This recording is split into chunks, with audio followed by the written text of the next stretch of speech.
Hello, puppets. The story I have for you today is The Giant and the Tailor from Brothers Grimm. A certain tailor, who was great at boasting but poor at doing, took it into his head to go abroad for a while and look about the world. As soon as he could manage it, he left his workshop and wandered on, but over hill and dale, and sometimes hither and sometimes thither, but ever on and on. Once he was out, he perceived in the blue distance a steep hill, and behind it a tower reaching into the clouds, which rose up out of a dark wild forest. "Thunder and lightning!" cried the tailor. "What is that?" And as he was strongly goaded by curiosity, he went boldly towards it. But what made the tailor open his eyes and mouth when he came near was to see that the tower had legs, and leapt in one bound over the steep hill, and was now standing an all-powerful giant before him.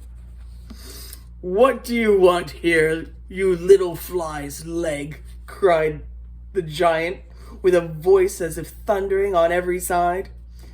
The tailor whimpered, "I just want to look about and see if I can earn a bit of bread for myself in this forest." "If that is what you are after," said the giant, "you may have a place with me." "If it must be, why not? What wages will I receive?" "You shall hear what wages you shall have. Every 365 days, and when it is a leap year, one more in the bargain. Does that suit you?" "All right," replied the tailor, and thought in his own mind, "A man must cut his coat according to his cloth. I'll try and get away as fast as I can." On this the giant said to him, "Go, little ragamuffin, and fetch me a jug of water." "Had I not better bring back the well itself at once, and the spring too?" asked the boaster, and went with the pitcher to get the water. "What? The well and the spring too?" growled the giant in his beard, for he was rather clownish and stupid, and began to be afraid. "That knave is not a fool. He has a wizard in his body. Be on your guard, old Hans. This is no serving man for you." When the tailor had brought back the water, the giant bade him to go into the forest and cut a couple of blocks of wood and bring them back. "Why not the whole forest at once, with one stroke?" "The whole forest, young and old, with all that is there, both rough and smooth?" asked the tailor, and he went to go cut the wood. "What? The whole forest, young and old, with all that is there, both rough and smooth? And the well and the spring too?" growled the credulous giant in his beard, and was still even more terrified.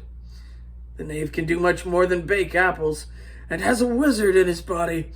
Best be on your guard, old Hans, for this is no serving man for you." When the tailor had brought the wood, the giant commanded him to shoot 2 or 3 wild boars for supper. "Why not rather 1,000 at one shot, and bring them all here?" inquired the ostentatious tailor. "What?" cried the timid giant in great terror. "Let well alone tonight, and lie down to rest." The giant was so terribly alarmed that he could not close one eye all night long, for he was thinking what would be the best way to get rid of this accursed sorcerer of a servant. Time brings counsel, and the next morning the giant and the tailor went into a marsh, round which stood a number of willow trees. Then the giant says, "Hark you, tailor, seat yourself on one of these willow branches. I long of all things to see if you are big enough to bend it down." And all at once the tailor was sitting on it, holding his breath and making himself so heavy that the bough bent down. When, however, he was compelled to draw breath, it hurried him, for unfortunately he had not put his goose in his pocket, so high into the air that he was never seen again, and to this great delight of the giant. If the tailor has not fallen down again, he must still be hovering about somewhere in the air. Well, I could see where that one could be a bit of fun. It's often best to try and be as clever as you can be, but not to the cruelty of others, I think.